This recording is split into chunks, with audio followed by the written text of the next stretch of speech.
Right, so we're here on Wall Street, and very famous street. So right behind me we have the JP Morgan building. Right here we're on Federal Hall. Right over to my left I have the New York Stock Exchange. To this side we have Donald Trump's building. And right down the street on this side we have Trinity Shirts. So a lot of historic history in this area. So let me first tell you about Wall Street. So originally it was named Wall Street when the Dutch came and actually built a wall here. That was in 1653. And they kept, actually, well, beyond Wall Street didn't exist. All those streets that are named beyond that were actually built afterwards. That's why they have the names like Water Street and Pearl Street, because they were actually water. It wasn't until the English came and took down that wall in 1685 that we have the streets now. But originally, so the biggest claim to fame in this area is George Washington, and he was inaugurated right here on Wall Street in 1789. Now, he was originally from Virginia and lived on a tobacco plantation that was run by slaves. And he had a great military career.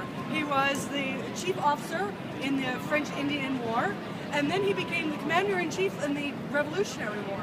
And after that, the colonies got together and decided that he would be the one to run the country. So when they notified him, it took him a week to get up here from back in Virginia.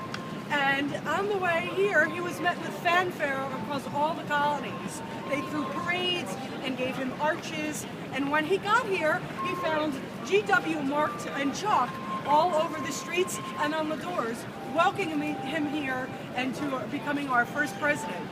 So he was inaugurated here in 1789.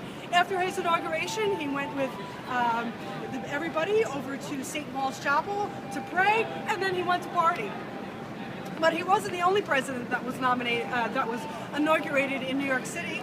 There was one other one, and he was our 21st president, and his name was Chester Alan Arthur. And those were the only two presidents ever to be inaugurated in New York City. Now, George Washington served for 2 terms as president, and he established the fact that a president can only serve for 2 terms. When he retired, he promptly went back to his plantation in Virginia, and he freed all his slaves. Now, right behind me is a very famous JP Morgan building. But before it was owned by JP Morgan, it was a quite amazing place. It was Downing's Oyster House. Now, that doesn't sound like that amazing, but it was owned by a man named Thomas Downing, who was an African American. Now, in the 1800s, for an African American to own a business was quite a big event.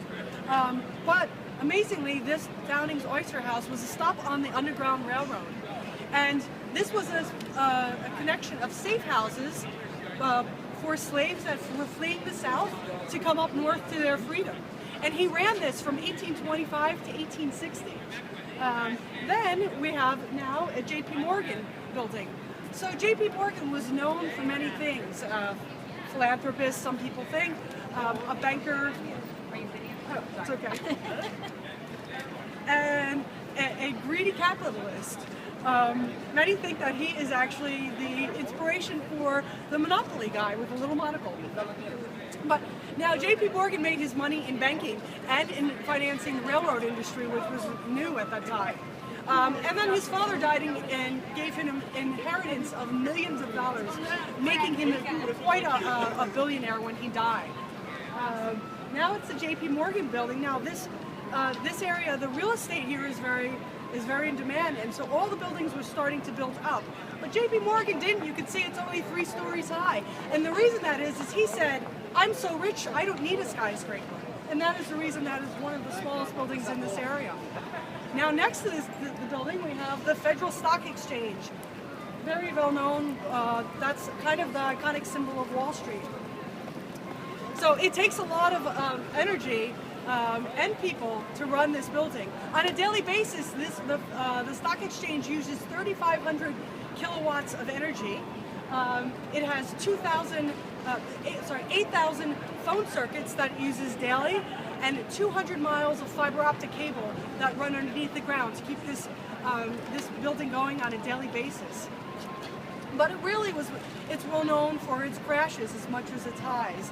The famous stock market crash of 1929 that led us into the Great Depression, and then the one of 1987 that the bull that I talked about previously was put there.